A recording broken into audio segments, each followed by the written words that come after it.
आइए जाने बस्तर के वीर योद्धा गुंडाधुर के बारे में। आजादी के लिए अंग्रेजों से संघर्ष में आदिवासी योद्धाओं का अहम रोल रहा है।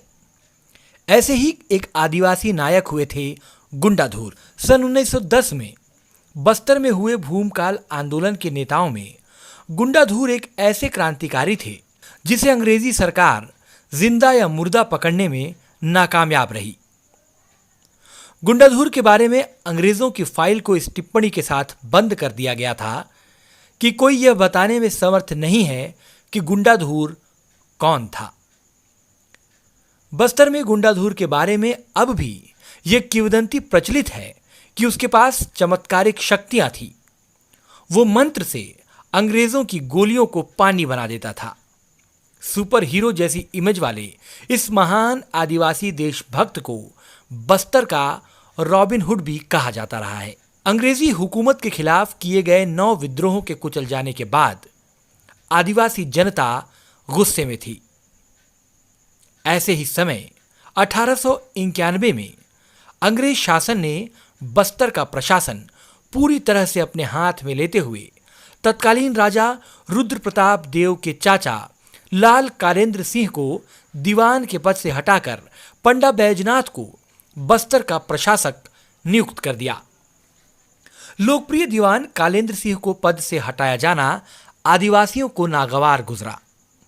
दूसरी तरफ पंडा बैजनाथ के बनाए गए मास्टर प्लान के मुताबिक जगदलपुर का विकास करने के दौरान आदिवासियों पर अंग्रेजों ने जमकर जुल्म ढाए।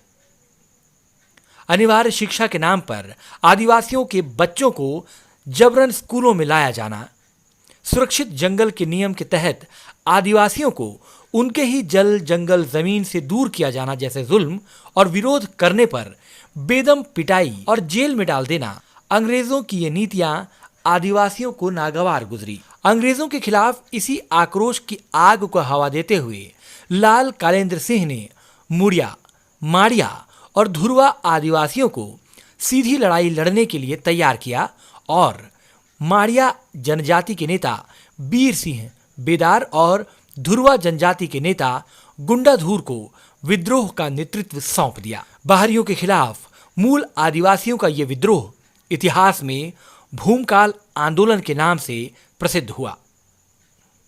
बेहद प्रभावशाली शख्सियत वाले गुंडाधुर ने आदिवासियों को संगठित करना शुरू कर दिया।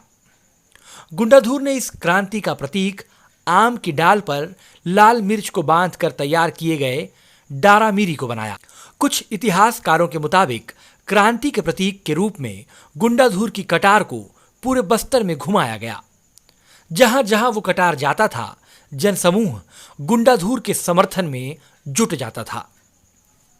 अद्भुत संगठन क्षमता वाले गुंडाधुर ने पूरी बस्तर रियासत की यात्रा की। ये नायक जहां जाता उसका स्वागत किसी देवदूत की भांति होता। यह बिना थके अपना काम करता रहा। किसी ने उसके तेजस्वी चेहरे पर कभी थकान नहीं देखी। उसकी कीर्ति ऐसी फैली कि उसके बारे में कई अविश्वसनीय किंवदंतियां चल पड़ी। जैसे गुंडाधुर को उड़ने की शक्ति प्राप्त है, गुंडाधुर के पास पूंछ है, वो जादुई शक्तियों का स्वामी है। जब अंग्रेज बंदूक चलाएंगे तो गुंडाधुर अपने मंत्र से गोलियों को पानी बना देगा। अंततः 25 जनवरी को यह तय हुआ कि विद्रोह करना है और 2 फरवरी 2010 को पुष्पाल बाजार की लूट से विद्रोह शुरू हो गया।